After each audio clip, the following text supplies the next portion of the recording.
Hello again, we are going through Edexcel AS Physics syllabus and we are solving past paper questions to understand these concepts. This is our last chapter, waves, and in our last video, we solved past paper questions to understand these first two concepts. In this video, we will solve some more past paper questions to understand these next three concepts. So the first is some definition, and this last one is kind of important because we have to interpret graphs representing transverse and longitudinal waves.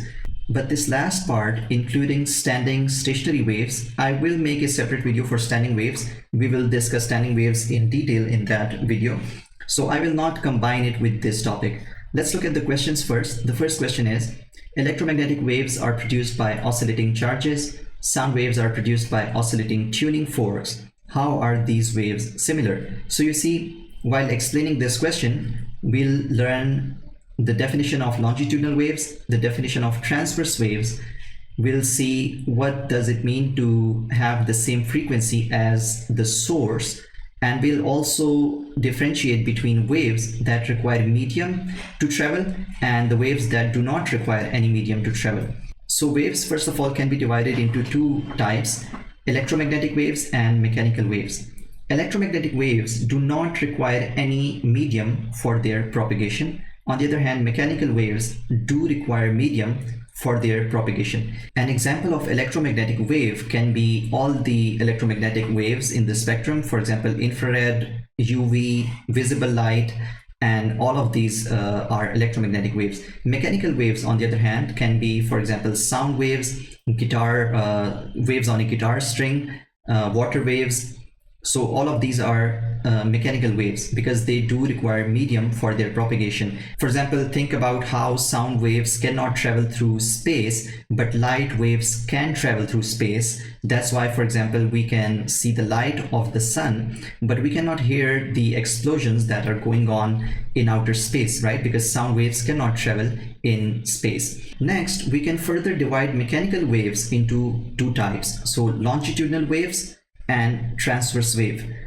This division is based on how particles of the medium vibrate. Okay, so for example, if the wave is traveling towards right, and if the particles of the medium are oscillating parallel to the direction of motion of the wave, we will call it longitudinal wave. On the other hand, in transverse wave, if the wave is propagating to the right, the particles of the medium will vibrate perpendicular to the direction of motion, in this case up and down. So you can see the particles are vibrating up and down, but the wave is propagating to the right. So the angle between them is 90 degrees. In other words, the particles are vibrating perpendicular to the direction of propagation of the wave. So this is transverse. And longitudinal waves, if the wave is to the right, moving to the right, the particles will also vibrate parallel to the direction of propagation of the wave.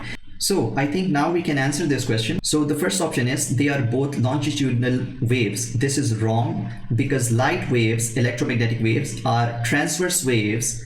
On the other hand, sound waves are longitudinal waves.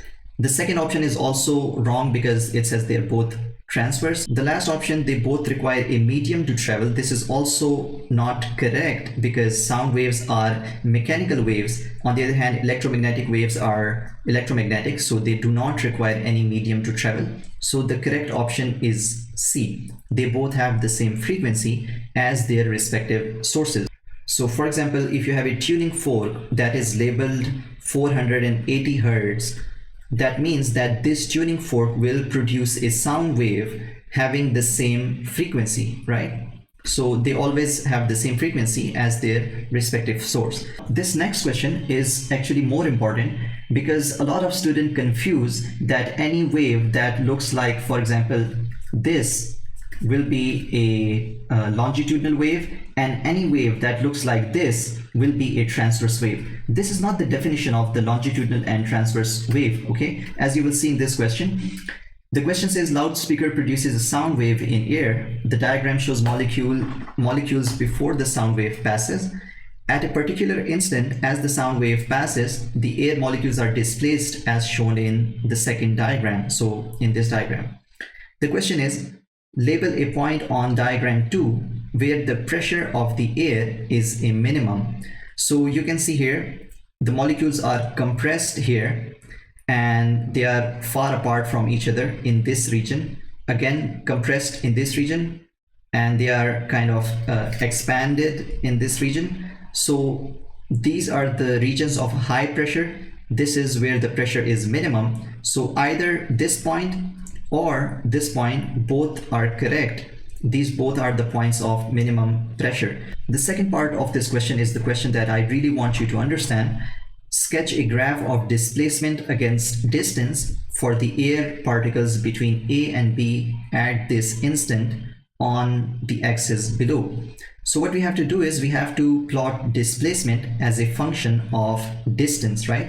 So what it means is that distance we are covering from A to B, and the displacement we are measuring between two molecules, okay? So we have to start from A. You can see compared to the first diagram, the particles are close to each other, so the displacement will decrease if you start from A. The displacement will decrease and then it will increase in this region. So let me also draw the reference lines. We have to increase the displacement between the particles in this region. So it will look like this. And then again, in this third region, the particles are pushed together. The displacement will decrease and it will increase again. So what I want to explain here is this graph right here. You see, it looks very similar to this graph, which I've drawn for transverse wave. Now, the mistake that students make is that if someone asks them what is a transverse wave, they will just draw a graph like this and say this is a transverse wave. This is not true, because you see this graph looks exactly the same as a transverse wave, but still this graph is representing a longitudinal wave in this case. And the reason is the interpretation of this graph. So here on the y-axis, we are plotting displacement between the molecules as a function of distance. When we draw, for example, as a function of distance, when we draw displacement of the molecules from their mean position in y direction as a function of distance, then we can call it a transverse wave. This means that the molecules, the wave is moving in x direction, but the molecules as a function of position in the direction of x also move in y direction. On the other hand, this graph is representing the displacement between the molecules, okay? Not the displacement of the molecules in y direction. This is the displacement in the x direction plotted on y-axis. And this point is really important to understand. I hope you're following the point I'm trying to make here. We will solve some more questions related to interpretation of waves, how to draw a graph for standing wave, for example. But in this video, I just want you to focus on the definitions, basic definitions.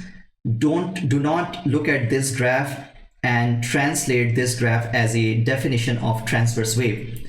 It depends on the interpretation of the graph, what you are plotting on the y-axis. So for example, this graph is representing transverse wave. On the other hand, this graph looks exactly the same, but still this is representing longitudinal wave because our interpretation of the axis is different.